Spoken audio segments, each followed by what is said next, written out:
This channel does not promote any violent, harmful, or illegal activities. All content provided by this channel is meant for an educational purpose only.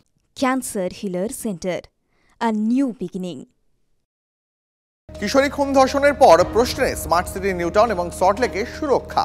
Salt Lake IT সেক্টরে night শিফটে কাজে মহিলাদের সুরক্ষার দাবিতে হাইকোর্টে মামলা।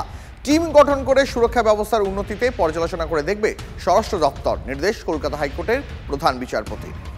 এই মুহূর্তে আমাদের সঙ্গে শ্রাবন্তী সাহা রয়েছেন সরাসরি। আমি শ্রাবন্তীর সঙ্গে কথা বলবো। শ্রাবন্তী, মহিলারা নাইট ডিউটি করে তথ্য প্রযুক্তির তালুক থেকে বাড়ি ফিরবেন, তাদের নিরাপত্তা যথাযথ দেওয়া হচ্ছে কিনা সেটাও এখন হাইকোর্টকে দেখতে হচ্ছে। খুব স্বাভাবিক, তার কারণ মামলাকারী তিনি একজন মহিলা, তিনি আইটি সেক্টরে কর্মরতা, সেখানে তিনি রোজ যাতায়াত করেন এবং তিনি বেশ কিছু সুরক্ষার বিষয়টি তুলে ধরেছেন।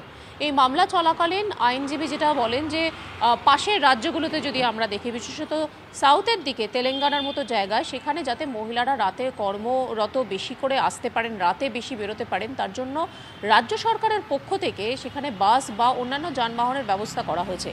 এখানে রাতে একের পর এক ঘটনা হয়েছে, সেটা দিনেও ঘটতে পারে, যার ফলে রাতে মহিলারা কতটা সুরক্ষিত এটা কিন্তু বারবার একটা প্রশ্নের মুখে পড়ে যাচ্ছে।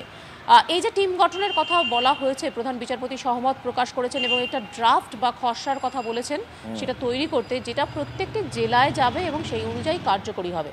দীপ, এখন শুধু এটাই দেখার যে সত্যিই কি এবার রাজ্য সরকার একগুচ্ছ, যেটা ইলেকট্রনিক কমপ্লেক্স থানা একগুচ্ছ যে নির্দেশিকা সেগুলি সামনে এনেছে, সেগুলোই তুলে ধরেছে, কিন্তু সেটাকে সত্যি কার্যকরী হবে? সত্যি কি মহিলাদের জন্য এই ধরনের কোনো ব্যবস্থা থাকবে যাতে আরও বেশি মহিলারা অন্তত শহরাঞ্চলে কাজ করতে সাহস পান?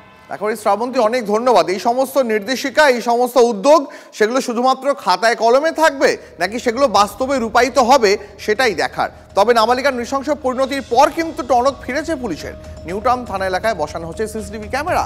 লোহাপুল, Mridha market, Gouranga Dhalai bridge, Jatragachhi, mission বাজার, জ্যোতিনগরে বসানো হয়েছে সিসিটিভি ক্যামেরা। যাত্রাগাছি মোড়, গৌরাঙ্গনগরের নতুন ব্রিজ, তরুলিয়া ঝিলপাড়েও বসানো হবে সিসিটিভি ক্যামেরা। কিন্তু বিরোধীদের প্রশ্ন যে এত দেরি করে প্রশাসনের ঘুম ভাঙলো কেন? এছাড়াও বিভিন্ন জায়গায় নিউটাউনে নাবালিকাকে যৌন হেনস্থার ঘটনার পরে প্রশ্ন ওঠে নিরাপত্তা নিয়ে। সেই জল গড়ায় কলকাতা হাইকোর্ট পর্যন্ত। তারপরেই দেখা যাচ্ছে যে নিউটাউনের বিভিন্ন জায়গায় লোহাপোল সংলগ্ন এলাকায় 4খানা সিসিটিভি বসানো হয়েছে। এছাড়াও বিভিন্ন জায়গায় প্রায় 6টি জায়গায় 20খানা সিসিটিভি বসানো হয়েছে। যেমন মৃধা মার্কেট ব্রিজ, সেখানে 4খানা, গৌরাঙ্গ ঢালাই ব্রিজ, সেখানে 3খানা, যাত্রাগাছি আর সাইট 5টা সিসিটিভি ক্যামেরা, মিশন বাজার 3টা সিসিটিভি ক্যামেরা ও জ্যোতিনগরে 1টি বসানো হয়েছে।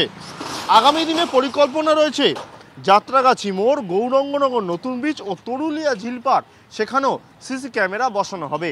স্বাভাবিকভাবেই যে প্রশ্ন উঠেছিল নিরাপত্তা নিয়ে, সিসি ক্যামেরা বসিয়ে কিছুটা হলেও নজরদারি করার কথা ভাবছে প্রশাসন। যদিও স্থানীয় বাসিন্দারা প্রশ্ন তুলছেন, আগে কেন হলো না? ক্যামেরায় অভিজিতের সঙ্গে সুশমন ও রঞ্জিত, TV9 বাংলা।